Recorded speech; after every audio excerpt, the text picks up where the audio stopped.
Hi, everybody. This is part 3 to the subject matter of God's faithfulness. And I figured since I was wearing this anchor sweater, I might as well keep on going with all the scriptures that I have been led to share with you this evening. And maybe I'll get a little bit of a song in. We'll see what happens.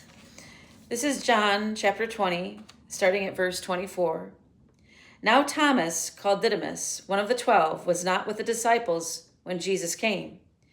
So the other disciples told him, "We have seen the Lord."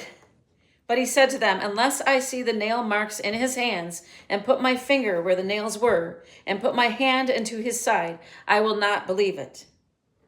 A week later, his disciples were in the house again, and Thomas was with them. Though the doors were locked, Jesus came and stood among them and said, "Peace be with you." Then he said to Thomas, "Put your finger here. See my hands. Reach out your hand and put it into my side. Stop doubting and believe." Thomas said to him, "My Lord and my God." Then Jesus told him, "Because you have seen me, you have believed. Blessed are those who have not seen and yet have believed." And we're talking about faith. Faith is a gift according to the Word of God that we humans receive. But God is faithful to us, whether we doubt or whether we believe or have faith, essentially. God is constant. God is love. God is the Alpha and the Omega, the beginning and the end. So in regard to this, we're talking about this is a trustworthy God, a God who is truly there. And even though our human minds oftentimes cannot comprehend or understand, that does not negate God's faithfulness, because God's ways are so much higher than ours.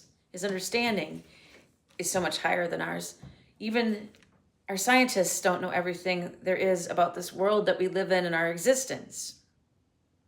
We don't have all the answers. But when Jesus knew that Thomas was doubting, he still allowed him to see with his own eyes. He still gave him the gift of being able to touch and feel with his physical being and see with his physical eyes. So going beyond that, I'm believing that I'm going to be segueing into a part 4 here to share more with you. So I hope this message speaks to your heart and that you will feel God's presence this evening, even more so through these words, and that God would fill you with faith. It's a gift. God bless everybody.